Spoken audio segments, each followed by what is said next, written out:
Adventures in time and space, told in future tense.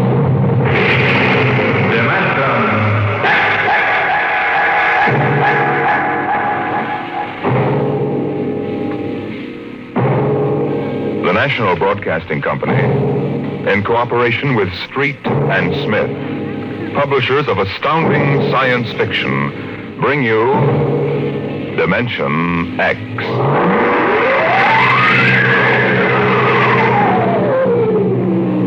The soundproofed Happy Life home had cost $30,000 installed. It clothed and fed and rocked them to sleep and played and sang and was good to them. Their life purred on from day to day, measured and controlled by the nucleonic thermostats, the iridium sponge servo brains that made the beds and washed down the bathroom floors and made sure the salt cellars flowed freely without clogging.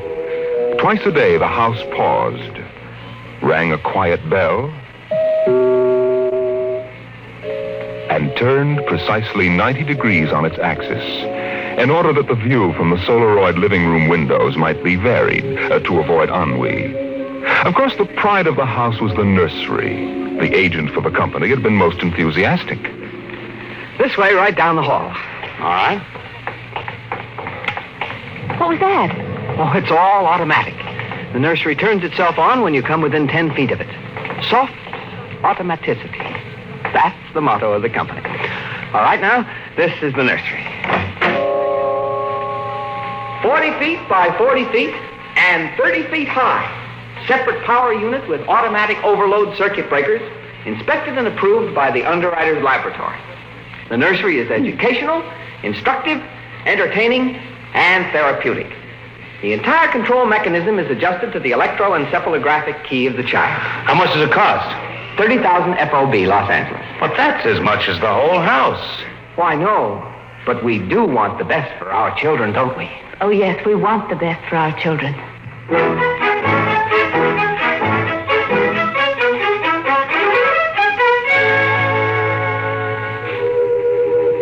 And it was the best.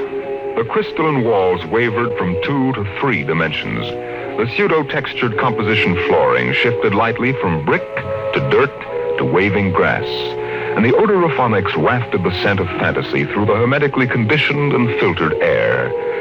The nursery was the very best.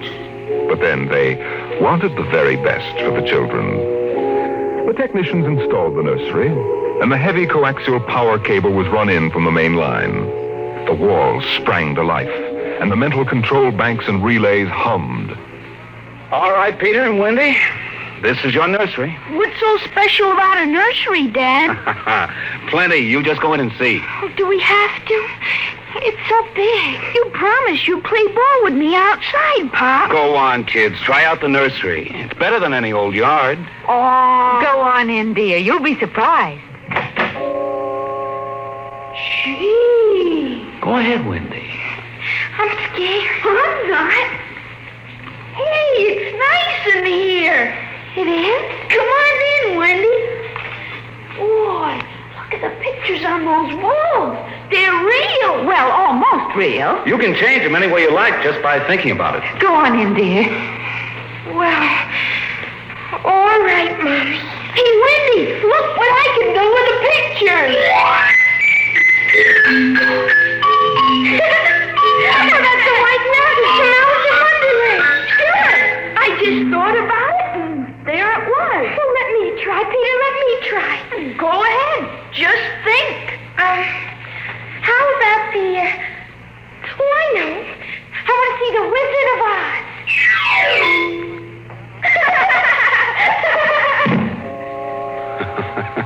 Well, dear, there we are. They like it, don't they? Well, why shouldn't they? All they have to do is think, and they've got whatever they want in 3 dimensions. Color, sound, and smell. Oh, think what it would have been like to have a nursery like that when you were a kid.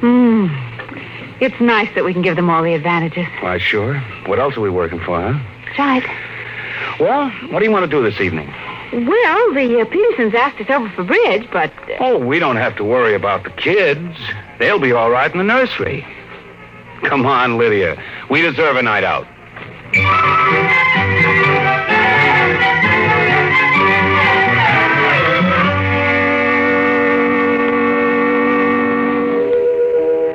And in the nursery, the walls were a kaleidoscope of time and space and imagination.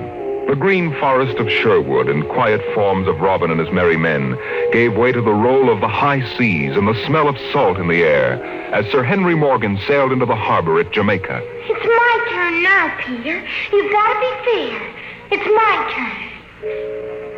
Dorothy and the Wizard of Oz followed the yellow brick road round the nursery walls. Then Hansel and Gretel discovered the gingerbread house about 3 feet from the door. And from a high tower that stretched into the clouds, the little lame prince sailed out over his kingdom.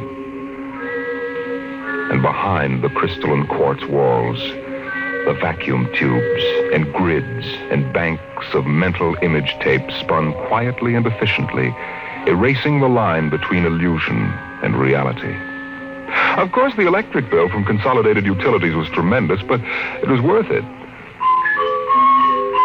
The house went on. The stove hummed happily in the kitchen, making breakfast, dinner, and supper for 4, turning the eggs over lightly and producing popovers electronically calculated by capacity to a 30-volt current and specific gravity. The automatic laundry did the shirts with a medium starch in the collars, except the button-down Oxfords, which had no starch at all. The Happy Life home breathed contentedly as life proceeded with soft automaticity as guaranteed in the brochure and bill of sale. George. George, I wish you'd look at the nursery. Well, what's wrong with this? Well, I don't know. Well, that might... I just want you to look at it, that's all. Or call a psychologist to look at it. What would a psychologist want with a nursery? Oh, now, George, you know very well what he'd want. I was in the nursery last week. It's perfectly all right. Well, it's different now. Huh? What do you mean, different? Well, I just want you to come and see. Are the kids there? No, Madge Allen took them to a show along with her kids. That's why I want you to look in now before they get back. All right. What you expect me to do, I don't know. I'm no mechanic. This isn't a question of a leaky faucet, George. All right, dear, I'm coming.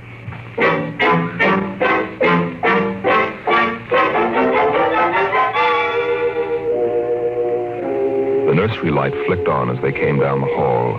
The relays clicked, and the tubes warmed, and chemical odor banks and pipes bubbled into life as they paused before the closed door. Go ahead, George. Open it. On all sides, in 3 dimensions, stretched the hot, tired landscape of an African veldt, reproduced to the last stick and pebble and bit of straw.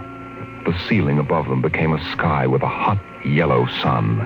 A wind blew in from the baked veldtland. The hot straw smell of lion grass. The cool, green smell of the hidden waterhole. The great, rusty smell of animals.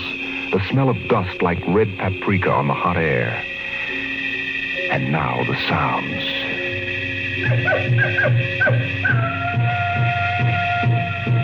The howl of the jackal in the distance, the thump of distant antelope feet on grassy sod, and the papery rustling of the great vultures that wheeled and circled under the yellow, burning sun. Oh, let's get out of this sun. It's a little too real. Oh, no, George, you promised you'd look around. Well, I don't see anything. Now, wait a minute. Look, there are the vultures. Filthy creatures. And there are the lions. Far over that way. Yes, I see them. They're on their way to the water hole. They've just eaten. Eaten? Yes, I can't see what. The sun's too strong. Well, shade your eyes. It's some animal. A zebra or a baby giraffe, maybe. Can you see it? Are you sure? It's a little too late to be sure. Nothing over there but clean bone. Vultures dropping for what's left. George, did you hear that scream? What scream? Just now. Sorry, hon, no. Here come the lions. George, they're frightening. Take it easy, Lydia. They're just illusions.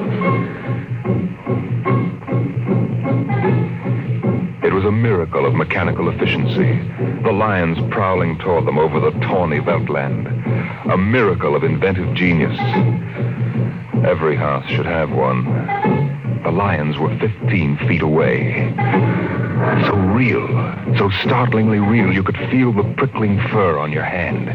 Your mouth was stuffed with the dusty upholstery smell of their heated pelts. And the yellow of them was in your eyes, like the yellow of an exquisite tapestry. The yellows of lions and summer grass.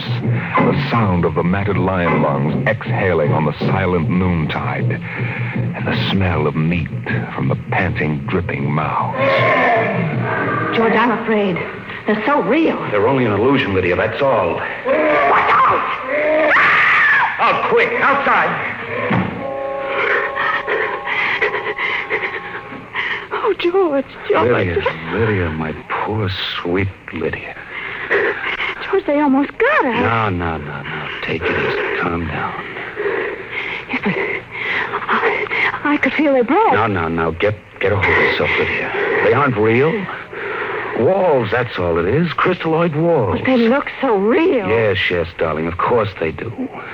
But it's all dimensional color reactionary process and mental tape film behind glass screens. It's all odorophonics and sonics. Now, here, take my handkerchief. I'm afraid, George. Did you see? Did you feel? It's too real. No, Lydia. We've got to tell Wendy and Peter not to read any more on Africa. Yes, of course, dear. Do you promise? Sure.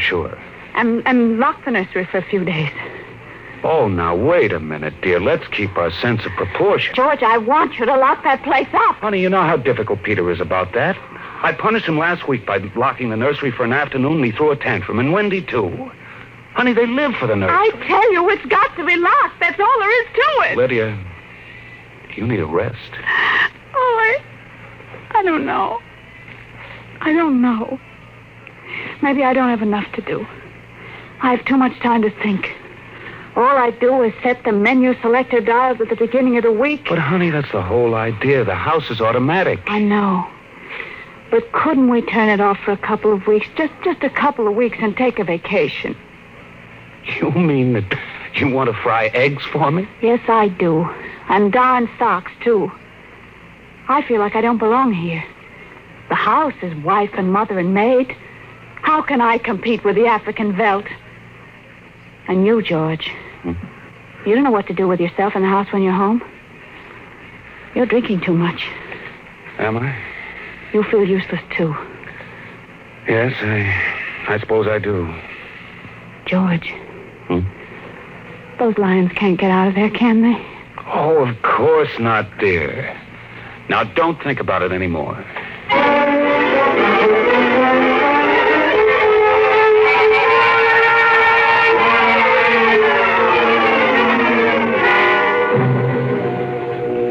They ate alone. He sat idly watching the dining room table produce warm dishes of food from its mechanical interior. You forgot the ketchup. That's better. It wouldn't hurt to lock the children out of the nursery for a while. It was clear that they'd been spending too much time in Africa. Oh, that sun. He could still feel it on his neck like a hot paw. And the lions, and the smell of blood.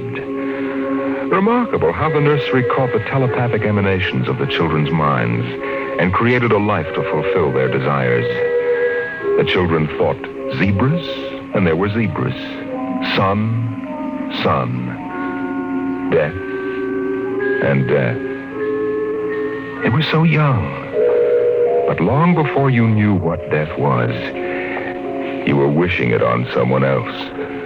But this, the long, hot African Veldt, the awful death in the jaws of a lion, and repeated again and again and again.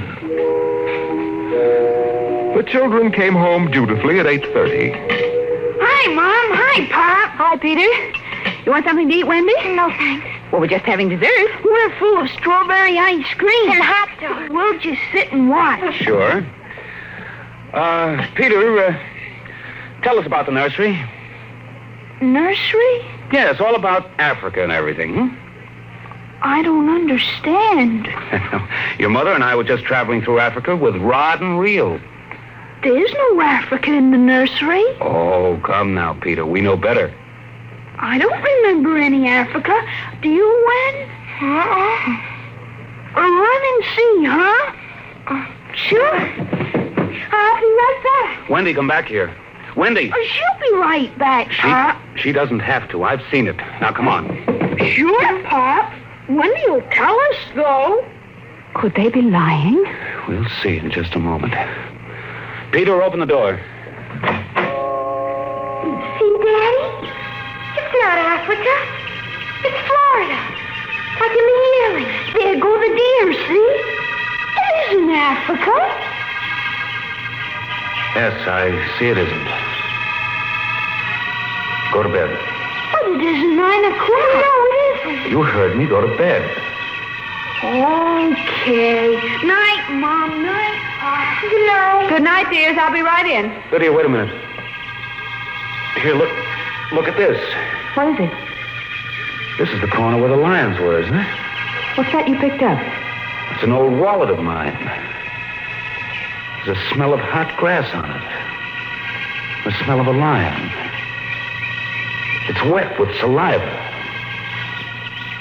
And it's been chewed. George, those smears of blood. Come on out.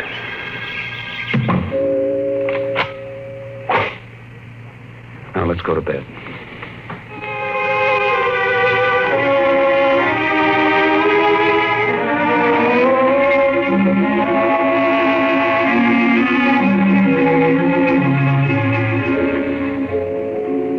So they went to bed.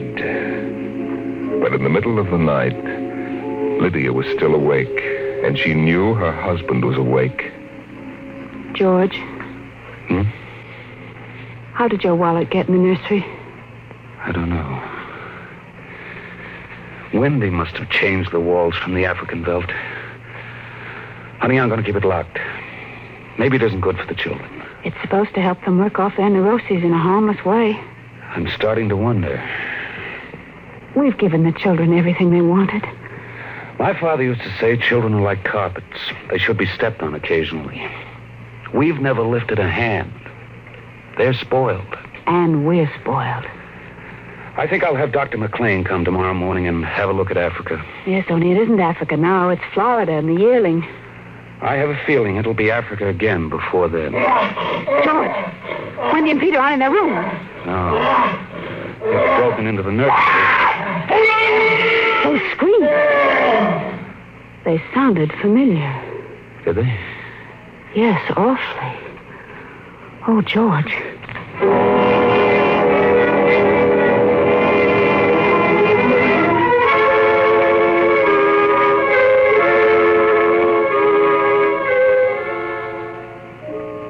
Although their automatic Somno beds tried very hard, the two adults couldn't be rocked to sleep for another hour. A smell of cats was in the night air. And in the morning, the stove cooked French toast, and the dining room table poured the syrup and melted butter. Pop, Yes? you aren't going to lock up the nursery for good, are you? That all depends. On what? On you and your sister? We feel that you should have some variety, dear. If you intersperse this Africa with a little Sweden or China, I thought we were free to play the way we like. well, you are within reasonable bounds. Well, what's wrong with Africa, Daddy? Oh, so now you admit you've been thinking up Africa, hmm? I wouldn't want the nursery locked up ever. Well, as a matter of fact, we're thinking of turning the whole house off for about a month. Sort of camping out. You mean I'd have to tie my own shoes instead of having my shoe tire do it? And brush my own teeth and comb my own hair and give myself a bath? Well, Wendy, it would be fun for a change, don't you think, dear? No, it'd be awful. I didn't like it when you took out the picture painter last month. Well, that's because I wanted you to learn to paint by yourself. I don't want to do anything but look and listen and smell. What else is there to do? Oh, all right. All right, go play in Africa. Are you going to shut off the house? We're considering it. I don't think you better consider it anymore, Pop. I won't have any threats from you, son. Okay, Pop. Come on, Wendy. Let's get back.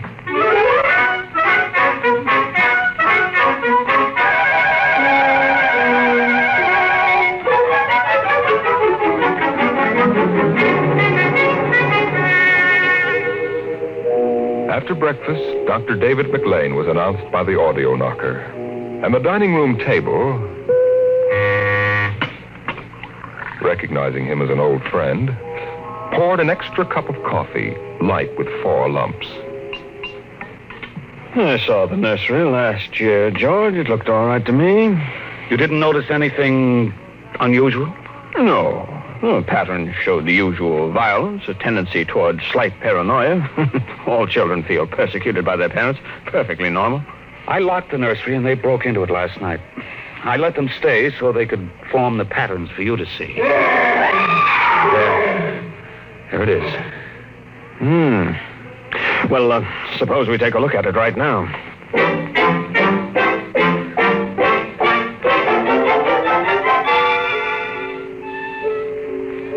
They entered without knocking and sent the children out. The screams had faded, and the lions were feeding quietly under the trees.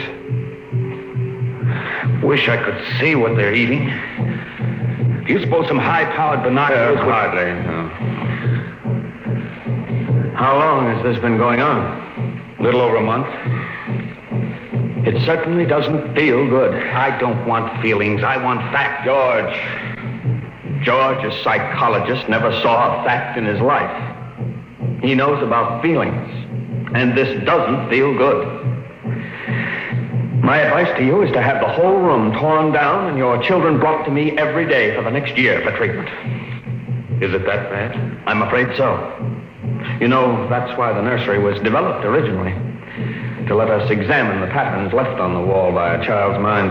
But what is it? What's wrong with Peter and Wendy? Well, it's hard to say. I haven't punished them more than average, though I took away a few gadgets. Last week, I locked the nursery to show I meant business. George, you've let this room replace you and your wife and your children's affections. This room is their real father and mother. And now you come along and want to shut it. You can feel the hatred coming out of that sky. George, turn everything off. The nursery, the automatic kitchen, the whole confounded automatic house. Start now. But won't the shock be too much for the children? I don't want them going any deeper. Let's get out of here. I never liked these rooms. Get me nervous. Those lions look real, don't they? I don't suppose there's any way that... What? That they could become real. Certainly not. Some flaw in the machinery, tamper. No. I don't imagine the room will like being turned on. Nothing ever likes to die. Even a room. I wonder if it hates me for turning it on. Paranoia is thick today. Hello. Is this your scarf? It's stained. Brown. Say, that's blood. That's Lydia's. Come on, the main fuse box is out here. Go ahead. Pull the switch.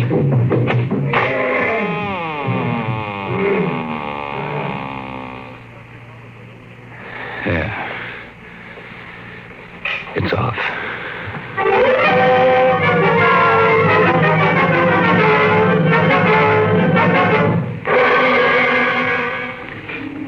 The 2 children were in hysterics. They screamed and kicked and threw things. They yelled and sobbed and swore and jumped on the furniture, weeping. It's off and it stays off. The whole house dies as of now. The more I see of the mess we put ourselves in, the more it sickens me. We've been contemplating our electrical, mechanical navels for too long. We need air. Fresh, unfiltered, unconditioned air. He marched around the house, cutting switches and pulling fuses. The stove was disconnected with a roast lamb in the oven and a flapjack still in the air. The heaters, the shoe shiners, the shoelacers, the body scrubbers and swabbers and massagers. He pulled the plugs and shorted out the controls, one after the other. The house became full of electronic corpses. It was a mechanical cemetery, so silent. None of the humming, hidden energy of the machines waiting to function at the tap of a button. And by the still dining room table, its radionic insides dead and currentless, Peter wailed at the house. Don't let them do it! Don't let Pop kill I hate you, Bob. I hate you. Peter, please. Insults won't get you anywhere. I wish you were dead. We were for a long while. Now we're going to start really living. Once more, Daddy. Just once more. Oh, Wendy, one honey. More minute of the nursery. That's all. Just one more minute. George. George, it can't hurt, really. Oh, all right. Only shut up. 1 minute. And that's the end. Forever. Gee, thanks, Pop. Thanks. Then we're going on a vacation. Dr. McLean is coming in a half hour to help us out. Lydia, turn on the nursery. Now, remember, kids, it'll be just for 1 minute. Oh, boy. Come on, Wendy. Come on. Oh, thanks, Daddy. Thanks a lot. Just 1 minute, remember. Oh, where'd I put those suitcases? Lydia! Don't shout, George. I'm right here. Oh, did you leave them alone in the nursery? Well, I've got to get ready, George. Oh, that awful Africa. What can they see in it? Well, in an hour, we'll be on our way to Iowa. What prompted us to buy a nightmare like that? Pride, I guess. We had the money and we were foolish.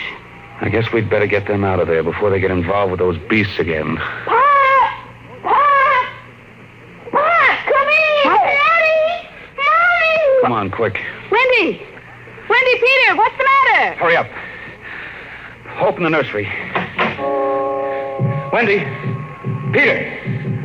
Well, they aren't anywhere. Wendy! Peter! Peter! Oh. The door. Open the door. They've locked it from the outside. Peter! Peter, open up! Peter! Don't let them turn off the nursery! Now, don't get ridiculous, children. It's time to go. Wendy, open the door, dear. Let us out. Peter, open the door. It's time to go. Open the door. George, the lamp. Peter, do you hear me? Open this door. They're all around us. George! Son, do you hear me? Let us out. George, look out! They're coming!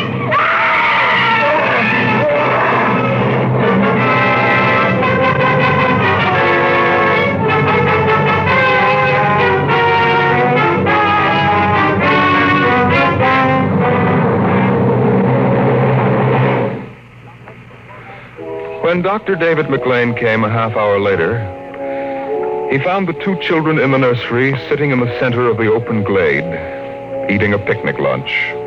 Beyond them was the water hole in the yellow Veldt land. Above was the hot sun. Dr. McLean saw at a distance the lions fighting and clawing, and then settling down to feed in silence under the shady trees. Hi, kids. Where are your mom and dad? Oh, they'll be here directly. Good. We've got to get going. He squinted at the lions with his hands up to his eyes. Now they were done feeding. They moved to the water hole to drink. A shadow flickered as the vultures dropped down from the blazing sky to finish what the lions had left. Dr. McLean. Dr. McLean? Huh? What? Have a cup of tea?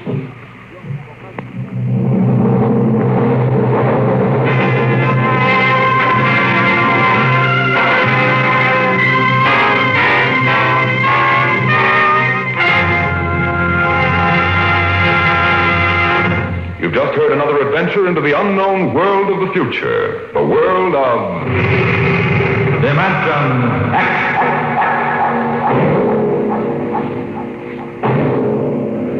How soon we actually build a spaceship to conquer the stars depends upon many factors, not the least of which is a man, the overwhelming desire to create such a ship, and the power to have it done. Next week, we tell the story of such a man as Dimension X brings you Nelson Bond's The Vital Factor.